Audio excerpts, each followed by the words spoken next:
the mass firings of the federal employees. And in Turkey, the PKK leader Abdullah Öcalan has asked his followers to lay down their arms and to dissolve the party. Does this mean that the decades-long Kurdish insurgency in Turkey is now about to come to an end? But let's, of course, start with this big story that is dominating the American headlines. A California judge has now granted legal relief to the thousands of recently hired federal employees, blocking the government's move to fire them.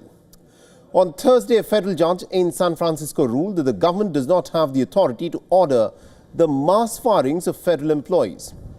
At the hearing, the district judge, William Alsip, ordered the U.S. Office of Personnel Management to recall two of its directives, a memo from the 20th of January and an email from the 14th of February, both of which had ordered multiple federal agencies to identify and then terminate employees on probation. Now, the order comes days after several unions and organizations had filed a lawsuit last week against the American President Donald Trump and also his billionaire loyalist Elon Musk. The case is just one of the over 70 lawsuits that have been filed against Donald Trump and his administration over several issues, including the controversial overhauls and also Musk's unchecked powers within the American administration. The court order just comes on the heels of reports that say the Trump administration has fired hundreds of workers at the U.S. Climate Research Agency. A Democrat lawmaker has claimed that the hundreds of scientists and experts have been fired from the National Oceanic and Atmospheric Administration. Now, the agency that is responsible for weather forecasting, climate analysis, marine conservation, and more. The NOAA has been a prime target for conservative ideologues behind Project 2025. The plan that was developed by the Heritage Foundation describes the NOAA as one of the main drivers of climate change alarm industry, and it calls for the dismantling of the agency. It's also seeking to privatize the National Weather Service as well. This is not about cost cutting. Do not let anyone say this. This is about control. This is about revenge. This is about all the worst things that our democracy was meant to prevent. So we have to stop it, and we're going to do that. Now, Donald Trump has tasked Elon Musk with the goal of slashing public spending, and that the billionaire has set out to achieve this first by firing thousands of federal workers across departments. While there is an outcry on the streets over these decisions, Elon Musk has made a controversial suggestion about the salaries of the lawmakers. The billionaire has proposed increasing salaries for the politicians. He claims the pay hikes for the Congress and senior government employees could actually reduce corruption. Now, Elon Musk's comments have sparked a huge uproar, with his own father having said a few days ago that he's not cut out for politics.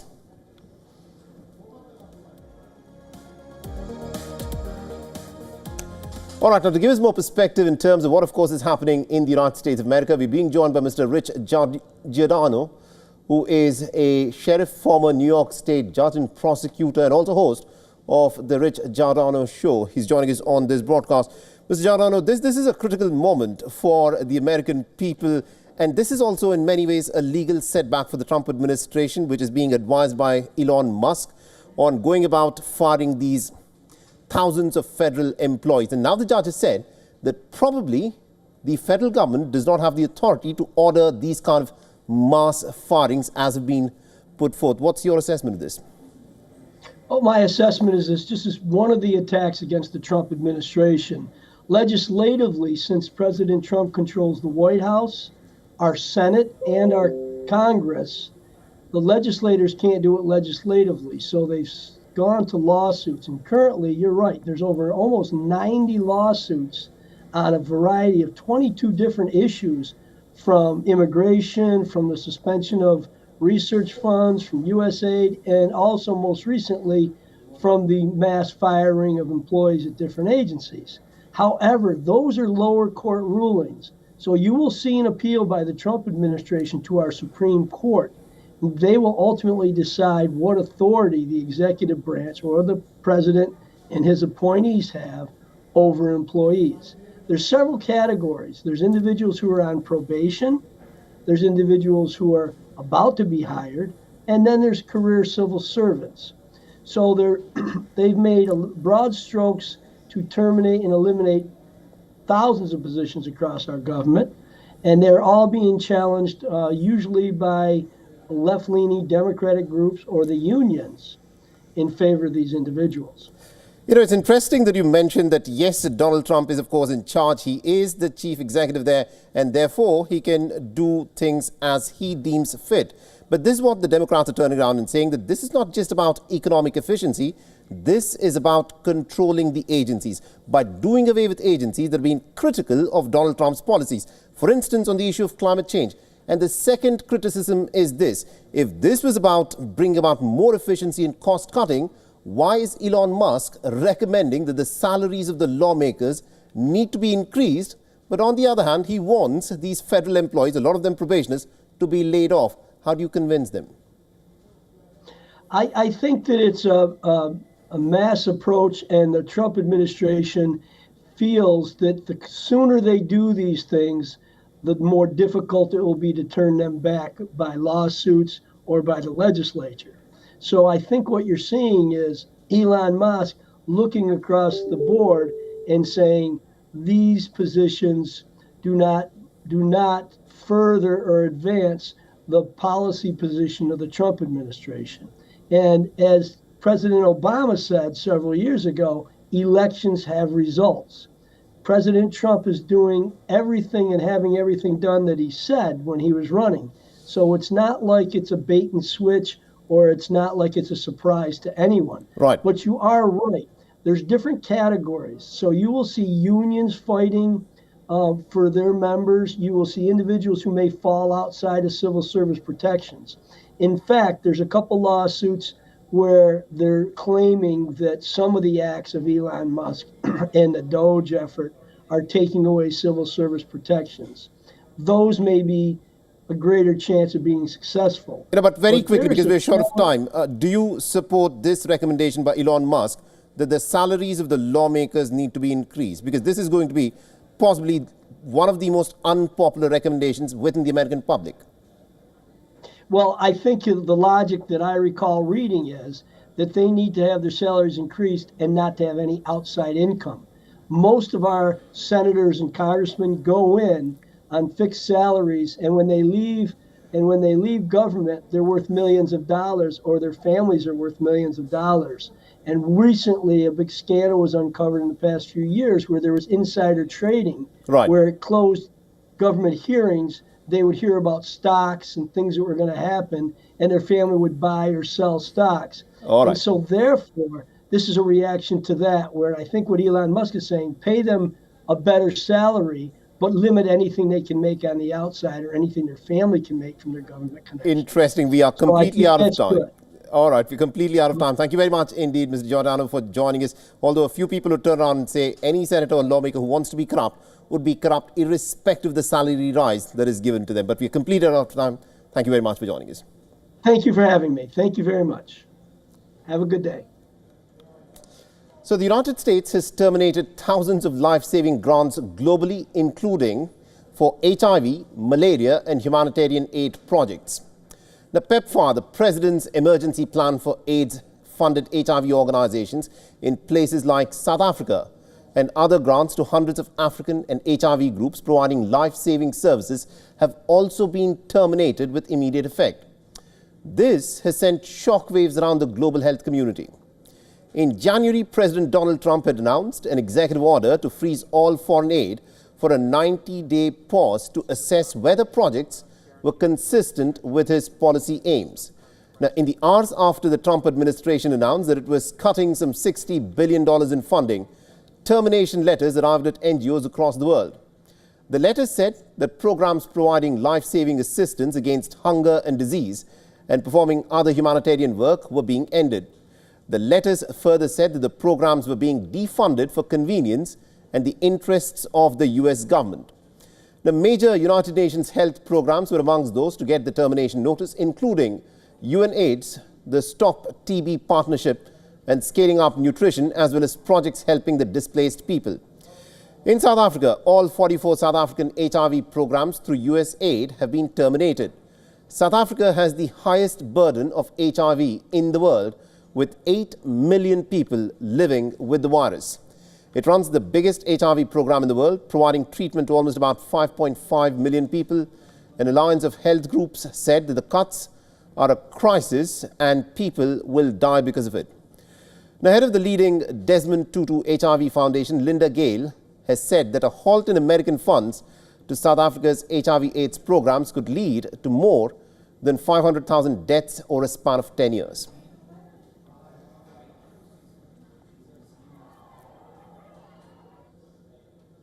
And our correspondent Calvin Ongu has sent us this report from Johannesburg in South Africa. Let's take a look. Hundreds and thousands of lives are at stake after the Trump administration pulled its plug on contracts of some 10,000 projects receiving U.S. aid grants globally. In South Africa, health experts have expressed major concerns. A doctor from Anova Health Institute in South Africa, which delivers HIV services to hard-to-reach groups, said, "This is one of the worst days of a professional life." She added that on Friday, they have to let go of 2,800 people from their jobs who are mainly peer educators and data capturers. A person living with HIV expressed fear and questioned on what is going to happen to the treatment from here on and how is she going to survive. Some experts have said South Africa is still at a much better place as compared to many other African countries. South Africa derives only 17% of its HIV budget from PEPFAR, while the Democratic Republic of Congo gets 89% of its HIV budget from PEPFAR, and Mozambique and Tanzania get 60% of the HIV budget from the US. This is Calvin Ongu from Johannesburg, South Africa for WION The World is One. Now, major political change is taking place in Turkey. The Kurdish armed group PKK's jailed founder has asked the group to disband. The landmark statement has triggered a wave of mixed reactions, but it's also paved the way for negotiations to secure the Kurdish community's future, not just in Turkey, but also in other countries in West Asia. And our next report gets more details.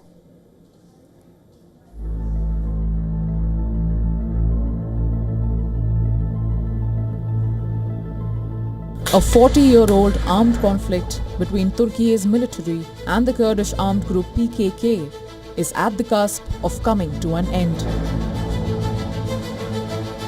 On Thursday, Turkey's pro-Kurdish DEM party read out a landmark statement on behalf of Abdullah Öcalan, founder of the Kurdistan Workers' Party, a group that for decades has been fighting an autonomy and identity war in Turkey.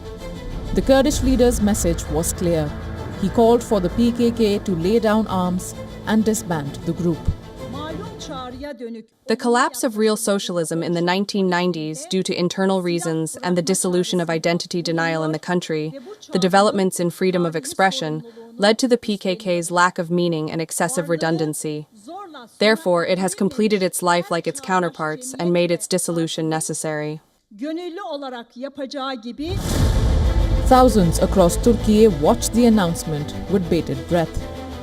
In southeastern parts of the country, where Kurds are predominantly present, the statement from their jailed leader triggered a mixed response. Many applauded the call for peace, but for others, it was a day of sadness and injustice. The message of APO is the message of peace, a message of brotherhood, a message of humanity, a message of rights and law, the message of justice and equality. There was nothing in the message. There was nothing special, no federation, not even cultural rights. I mean, can there be such a message? There can't be such a message anyway. I mean, this created an emotional fracture. Frankly, I'll say it created an emotional fracture. The announcement appears to be a culmination of revived peace negotiations between the PKK and Turkey's President Erdogan, 20 years after delicate ceasefire between the two sides collapsed. The Kurds make up around 15 to 20% of Turkey's population. Their struggle for autonomy has been a long and bloody one. In 1978, Abdullah Öcalan, now in his 70s, formed the PKK. The group demanded an independent state within Turkey.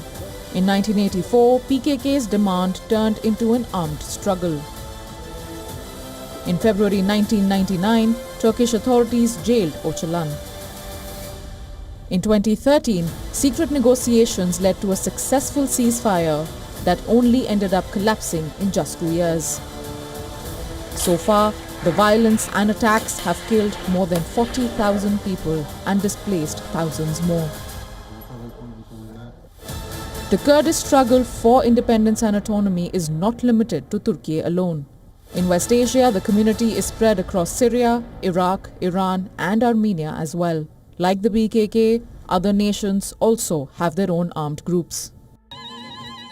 Syria's Kurdish-dominated democratic forces and Kurdish civilians welcomed Öcalan's declaration. But the SDF leader said that PKK dissolving itself did not concern the Syrian group, which is seeking an integration into the Syrian army. Details of this historic change in Turkey are still awaited. Many questions remain unanswered. Will Öcalan be freed from prison after PKK heeds his call and the group successfully disbands? Can the Kurds and Turkish authorities reach common ground via negotiations to ensure the minority community retains its culture and identity?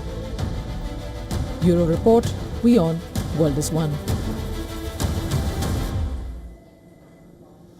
There is a language war that is brewing in India as the southern states are protesting against the three-language policy that's been detailed in the National Education Policy.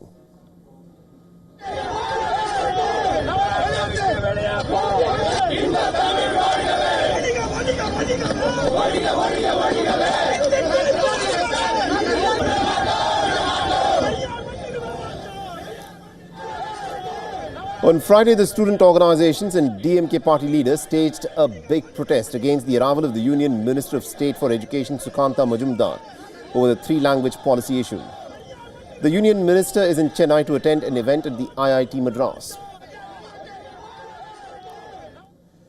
Meanwhile, Tamil Nadu's Chief Minister M.K. Stalin has urged the people of the state to join the language war and to oppose delimitation. Both issues at the center of a row with the center. In a video message, Stalin reiterated his claim of Hindi imposition by the central government, citing the three-language formula. Now, this policy requires students to be proficient in three languages, that is English, Hindi, and then a regional language.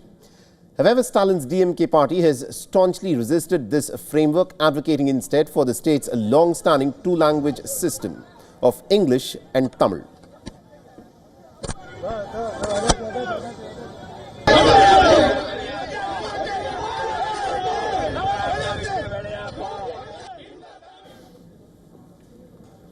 Now, the centre and Tamil Nadu are also at loggerheads over the delimitation exercise that is expected next year. Stalin and other southern state leaders have alleged that this process will actually alter the proportion of the Lok Sabha members from the southern states. Stalin has said, and I quote him here, "Do not penalize the southern states that took responsible measures to control population growth." Now, Karnataka's Chief Minister Siddaramaiah has also rejected the Union Home Minister Amit Shah's recent assurance that the southern states will not lose a single Lok Sabha seat due to the delimitation process. The Karnataka Chief Minister has said that Amit Shah's assurances are simply not credible enough and has accused him of deliberately creating confusion. Now, earlier, Amit Shah had stated that no state's Lok Sabha seats will be reduced and that the southern states, including Tamil Nadu, will receive additional constituencies on a pro rata basis amidst the ongoing controversy over Hindi imposition in Tamil Nadu. Now, Amit Shah on Wednesday hailed Tamil as one of the world's oldest classical languages. Speaking at an event in Coimbatore, Amit Shah said that he apologized that he was not able to speak in one of the world's oldest classical languages, Tamil.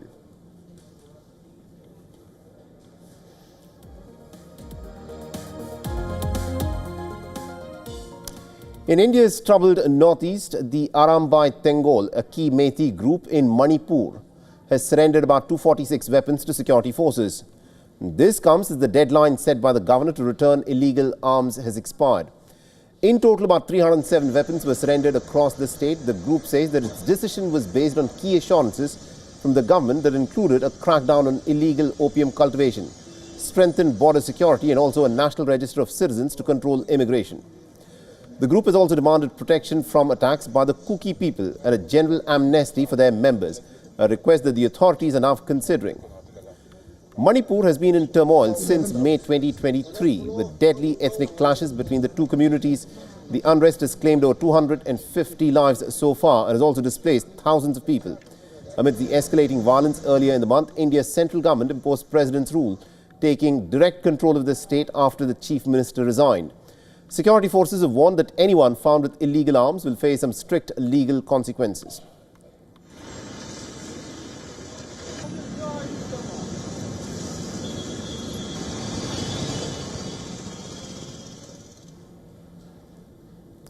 Now, chaos broke out in the Greek capital Athens on Friday as armed youth clashed with riot police outside of the parliament on the second anniversary of the country's worst rail tragedy. Nearly 200,000 people had turned out in peaceful protest to demand justice for the 57 victims of the crash between a freight train and a passenger train near the central city of Larissa on the 28th of February in 2023. But the crowd, including children and the elderly, were forced to disperse when the hooded attackers threw fire bombs and rockets at the police, prompting them to respond with tear gas and stun grenades. Now, 5 people were taken to the hospital, including a photographer who was hit in the head by one of the grenades. The police earlier said that some 325,000 people had turned out nationwide in the demonstrations. The commentators had described the turnout as unprecedented in size and historic. In the capital, many were forced to walk several kilometers to join the protests, as subway trains heading downtown were already jammed with passengers. Schools, many shops, public services, trains, ferries, and most flights were shut down during the mobilization. Now, according to the victims' families, protests and gatherings were being held in over 200 cities and towns in Greece and in other European nations, as well as in cities worldwide with large ethnic Greek populations such as New York and Melbourne.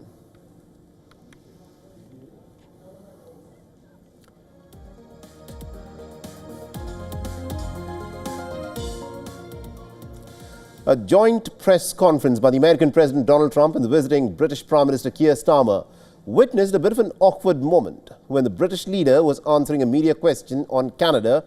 As Keir Starmer spoke, Donald Trump interrupted him, saying, "That's enough." Take a look at this moment. You mentioned Canada. I think you're trying to find a divide between us that doesn't exist. We're the closest of nations, and we had very good discussions today, but we didn't discuss Canada. Thank you. And with that, it's a wrap on this edition of Race to Power. Thanks for watching.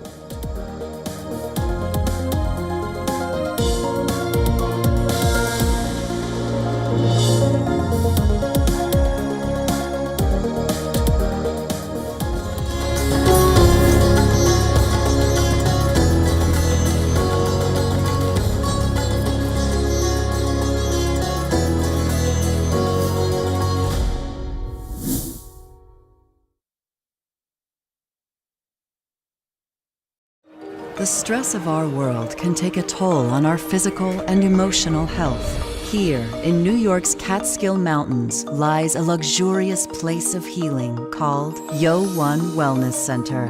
The WION Wellness Center provides 500,000 square feet of natural methods to manage diabetes, hypertension, chronic pain, obesity, depression, anxiety, and other conditions. We use the traditions of centuries-old natural science from India, yoga, Ayurveda, acupuncture, and naturopathy in personalized programs that help you take charge of your own health. A minimum 5-day stay is recommended for best results. Book now at yo1.com. This week on Take It Out.